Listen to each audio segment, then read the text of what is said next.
सोलापूरच्या करमाळ्यातून अजित पवार यांचा दौरा सुरू झालाय। करमाळा तालुक्यातील कोर्टी गावातून अजित पवार यांचा हा सध्या दौरा आहे। अजित पवार आज सोलापूर, धाराशिव, बीड जिल्ह्याचा दौरा करणार आहेत।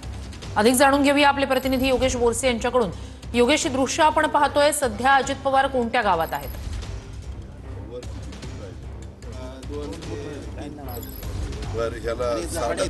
साडाव नाही का कडक आहे, टोलीकरण केलं ग्रामपंचायतीने, पण तिथं कितपत मोठा आहे? साडाव नाही रे, तलाव मोठा आहे, काही बरं वाईट झालं तर खाली गाव आहे का?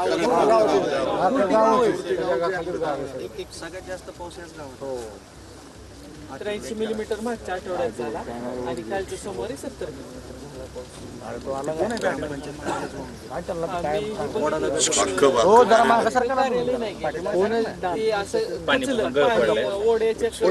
दादा दिसत नाही तो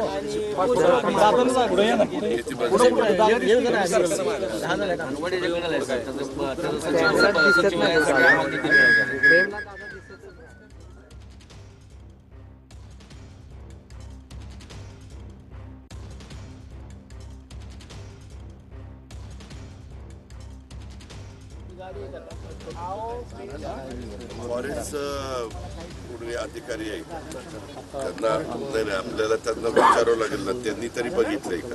हो बघितलं, काल येऊन गेले. मग काय म्हणतात, काय त्याचं नाव आहे? ते प्रोसेस प्रमाणे म्हणतात आम्ही ते जाऊ दे, प्रोसेस राहू दे. साडावा उकरायला तिथं खडक आहे का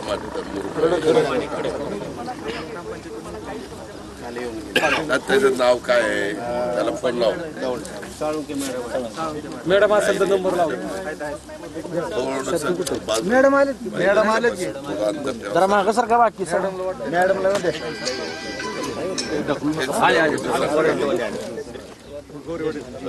जरा असं लांब नाही आपला गोरेवाडीच्या पुढे ढकलू नका. तलाव भरल्यासारखा झालेला आहे। 27-28 ला पुन्हा पाऊस दाखवलेला आहे। आता कुठल्या एरियात पडतो निसर्गाचं काय सांगा, पण 27-28 ला पुन्हा पाऊस दाखवला। आज आहे तारीख 24। तर आज काय म्हणणं आहे की हे जे काही आहे त्यातला जर सांडावा जरा खाली घेतला तर बरं पडेल। तर घेतलंय का नाही? खोलीकरण आणि थोडं रुंदीकरण पण केले, काल परवाच केलेलं आहे, पण खाली एकदम कडक निघून त्याच्यामुळे तिथं की लोकांची मागणी ब्लास्टिंग करून नाही दादा, मग ब्लास्टिंग काय काय लोकांचं म्हणणं आहे की ब्लास्टिंग केलं तर ही इकडे डॅमेज होईल आणि ते फुटून जाईल हादऱ्यानी। रुंदीकरण करता आलं तर अजून करू शकतो आपण। तसं नाही रे बाबा, आता त्याच्यावर इतक्या मोठ्या प्रमाणावर झाडं फोटो तरी दिसत आहे, तर त्याच्यावर चांगल्या पद्धतीनं जरा मुरुम टाकला आणि त्याला मजबूत केलं तर थोडं त्याला आधार मिळेल भरावायला।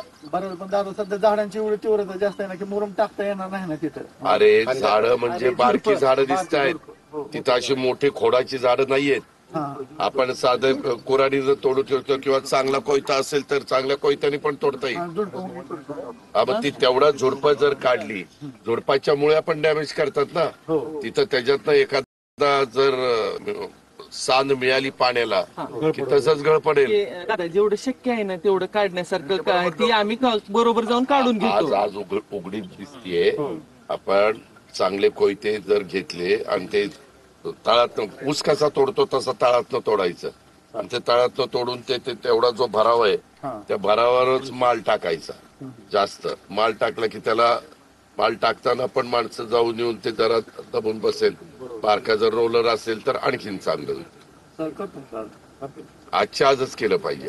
त्याच्यामध्ये निधीची कुठं काही कमतरता असेल तर मी तुम्हाला ती व्यवस्था करतो। मी कलेक्टर, तुम्ही पण आहात, आपल्याला लगेचच ते पैसे थोडेसे उपलब्ध आहे। काल कॅबिनेटमध्ये तातडीची मदत ज्या त्या जिल्हाधिकाऱ्यांना खर्च करायला सांगितलेली आहे आणि तुम्हाला काही अडचण असेल तर डीपीसी मध्ये पण आम्ही लगेचच परवानगी देतो। थोडेफार पैसे, ह्याला काही जास्त पैसे लागणार नाही। लोक पण सगळे सहकार्य करतील की बाबा ट्रॅक्टर कुणाचे काय, कुणाचं काय, कुणाचं। फक्त माझी तुम्हाला विनंती की आता ही अडचण आहे, अडचणीच्या काळात सरकार तर तुमच्या पाठीशी आहेच, पण तुम्ही पण सहकार्य करा। कधी कधी काय करतात काही विचित्र म्हणजे वेगळ्या विचाराची लोक त्याच्यातनं कसं आणखीन 2 पैसे उकळता येतील असा प्रयत्न करतात. आपण तुमचा मुद्दा काय आहे? तुझ्यावर कोण आहे तिथं? साळुंखे मॅडम म्हणा त्यांना काय सांगण्याची गरज आहे का आपले आपण निर्णय घेऊ शकतो? मी बोलून घेते ना, मी बोलून घेते आणि मी तिथं माणसं माझी तलाठी सर्कल सगळे लावून मी करून घेते आणि झुडपं वगैरे. डीसी साहेब जे हुशिंग साहेब आहेत, त्यांना एकदा मग बोललं तर कसं अरे वाटलं. बोलू ना, बोलू ना, बोलू. एक मिनिट. कालच्या कॅबिनेटमध्ये आताच्या अडचणीच्या काळामध्ये कुणी फार नियमावर बोट ठेवण्याचं कारण नाही. पहिल्यांदा माणसं कशी आपल्याला सुरक्षित ठिकाणी जाऊन नेता येतील आणि एखादा धोका असेल आणि त्याच्यात आता इथं सगळे म्हणतात की गावालाच त्याचा धोका आहे आणि जवळपास चिकटलेला आहे. उद्याचा 27-28चा पाऊस जर दुर्दैवाने पडू नये, पांडुरंगाला प्रार्थना आहे, पण पडला तर पुन्हा प्रश्न येईल ना बाबा. बरोबर आहे, तर कशाला आणखीन कुठं त्याचा नंबर शोभे आम्ही बोलतो, आम्ही करून घेतो आणि ते झुडपं. आपल्याला फॉरेस्टचं काम करताना थोडस ते फार नियमावर बोट ठेवतात. बाकीचं कसं तुमचं रेव्हेन्यूचं असेल, पीडब्ल्यूडीचं असेल, जिल्हा परिषदेचं असेल तर आपलं आपण करू शकतो, तो काही प्रश्न येत नाही. आता कुठं बघायचं काही? इथं बघायचं आपल्याला. अरे होय बाबा, ते त्याचे पंचनामे बाबा.